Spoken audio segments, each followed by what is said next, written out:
Donc, comme je le disais lors de la remise du prix d'innovation numérique à Fred Potter, il a fallu attendre la dernière réunion du jury pour désigner le vainqueur parmi les 3 finalistes. Et à nouveau, sans dévoiler le secret des votes, je peux dire ici que Paul Benoît avec Carnot Computing n'est pas arrivé très loin de Fred Potter avec Netatmo. Je crois que cela s'est joué in fine sur le fait que le business model de Netatmo est mieux matérialisé aujourd'hui que le business model de Carnot Computing. Afin que mes propos ne soient pas mal interprétés, je précise que le business model de Carnot Computing est parfaitement clair. Carnot Computing a inventé le QRAD, le radiateur numérique. La source chaude de ce radiateur électrique est constituée par des processeurs de calcul. Totalement silencieux, le dispositif reçoit ses instructions de calcul via le réseau Internet. La chaleur dégagée par l'exécution des calculs permet de chauffer gratuitement et efficacement habitations et locaux professionnels.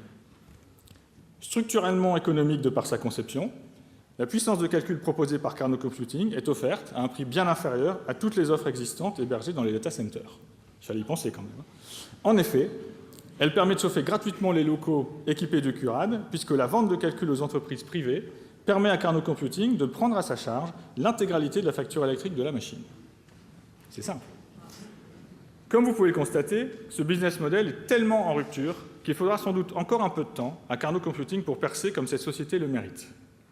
Le jury a néanmoins estimé qu'il ne pouvait pas passer à côté d'une telle innovation de rupture et a donc décidé de créer le prix spécial du jury Espoir du numérique et de le remettre à Paul Benoît pour son innovation majeure matérialisée par le QRAD. Pour la seconde fois de la soirée, nous allons avoir le plaisir de remettre un prix à un diplômé de Télécom Paris-Tech et nous ne lui tiendrons donc pas rigueur d'avoir fait l'école polytechnique avant. Paul Benoît a entamé sa carrière en 2000 dans l'univers des startups Internet en participant à la création de l'agence web Stoco. En 2003, il rejoint la R&D de la Société Générale en charge de la mise en œuvre d'une des plus grandes infrastructures privées de calcul intensif dédiées aux analyses de risque de la salle de marché. C'est pendant ces années que mûrit le concept du QRAD. En 2010, il fonde donc la société Carnot Computing, dont il est actuellement président, et intègre l'incubateur Paris-Tech avec le soutien d'Oseo. En 2013, Carnot Computing signe un partenariat avec la RIVP pour le déploiement de QRAD dans un bâtiment de logements sociaux à Paris.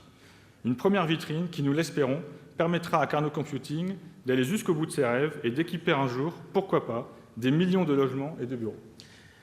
Alors, François, pour remettre ce trophée, justement, j'ai demandé à Madame la ministre, Axel Lemaire, de monter sur scène pour remettre ce trophée à Paul Benoît. Le voici.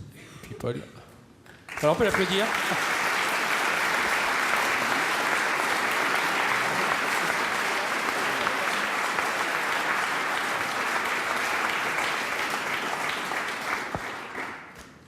Bonsoir à tous. Je tiens à remercier tous les membres du jury et son président, ainsi que l'école. À titre personnel, je suis très heureux de porter les couleurs de l'école. Et au titre de notre entreprise, on est tous très heureux d'être mis en avant grâce à ce prix qui a été un peu de circonstance. Aujourd'hui, on parle de numérique, c'est très intéressant parce qu'on combine les objets connectés et effectivement la partie énergétique. On s'inscrit vraiment dans cette logique-là, c'est-à-dire certains parlent de la troisième révolution industrielle, c'est justement la combinaison des réseaux énergétiques et des réseaux numériques. L'apparition et le déploiement de la fibre optique permet d'envisager des choses qu'on ne pouvait pas du tout envisager avant, et Carnot est vraiment l'incarnation de ces nouvelles possibilités. Notre objectif avec notre dispositif, c'est à la fois effectivement de pouvoir chauffer des gens, mais c'est avant tout de pouvoir proposer de la puissance de calcul. C'est des choses que les gens ne connaissent pas forcément, mais c'est une arme économique très importante pour nos entreprises et pour nos chercheurs. Et c'est quelque chose qu'on veut déployer avec une solution de rupture. Alors moi, j'ai sévi un peu dans le secteur bancaire, mais c'est quelque chose qui mérite d'être partagé avec beaucoup d'autres entreprises dans d'autres secteurs, dans le monde du dessin animé, dans le monde des biotechnologies.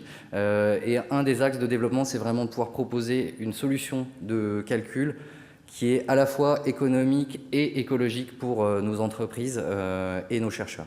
Je vous remercie beaucoup. Bravo. On peut encore applaudir Paul Benoît. Bravo.